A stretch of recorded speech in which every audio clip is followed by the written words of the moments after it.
నిజంగా డిఎస్సిలో పాల్గొన్న వాళ్ళు ధైర్యంగా ఉద్యమం చేసే పరిస్థితి ఉంది. మేము చేయడానికే మా మీద కేసులు పెడుతున్నాం. ఇంకా వాళ్ళు చేస్తే ఊరుకుంటారా? వాళ్ళ తరపున మేము చేస్తున్నాం, ధైర్యంగా చేస్తాం, ఇంకా చేస్తాం.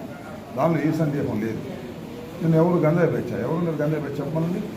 పిచ్చి మాటలు మాట్లాడుతూ ఉన్నారు. నిన్ను కేసు పెట్టమని కూడా ఇచ్చారు. మా మీద కేసు పెట్టమని పెట్టారు లేదు మా తెలియదు. పెట్టారా? కంప్లైంట్ అయితే ఇచ్చారు. తెలుగుదేశం వాళ్ళు వెళ్ళి కంప్లైంట్ ఇచ్చారు. ఇచ్చి ఏం కంప్లైంట్ నాకు అర్థం, పిచ్చి కంప్లైంట్ కాదు. ఇన్ని కంప్లైంట్ ఇచ్చుకుంటారా మా మీద? ఇన్ని కేసులు పెట్టుకుంటారా మా మీద?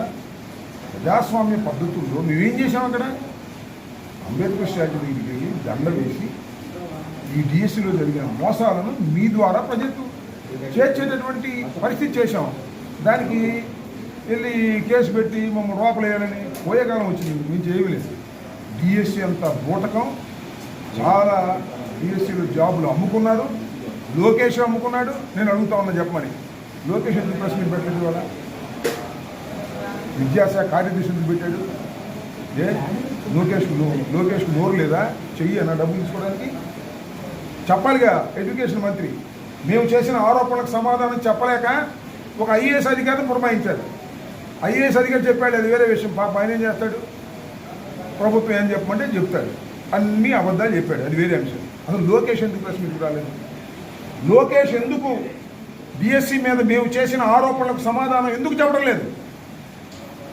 ఏ నోరు లేదా లోకేష్కి? నేను అడుగుతా ఉన్నా. లోకేషే ప్రెస్ మీట్కి వచ్చి చెప్పేటటువంటి ధైర్యం లేదంటే ఎంత అవకతవకలు జరిగాయో అర్థం చేసుకోమని ఈ సందర్భంగా చెబుతున్నాం. ఈ అవకతవకల మీద నిజంగా జరగకపోతే సిబిఐ ఎంక్వైరీ ఏమనండి. సిబిఐ ఎంక్వైరీ వేసి విచారణ చేసి మీ దుంపలేక కల్తీ గెలిచిందని లడ్డూ మీద సిబిఐ ఎంక్వైరీ చేశారు. మీ దుంపలేక సిఫ్ట్ స్టాండ్ అని.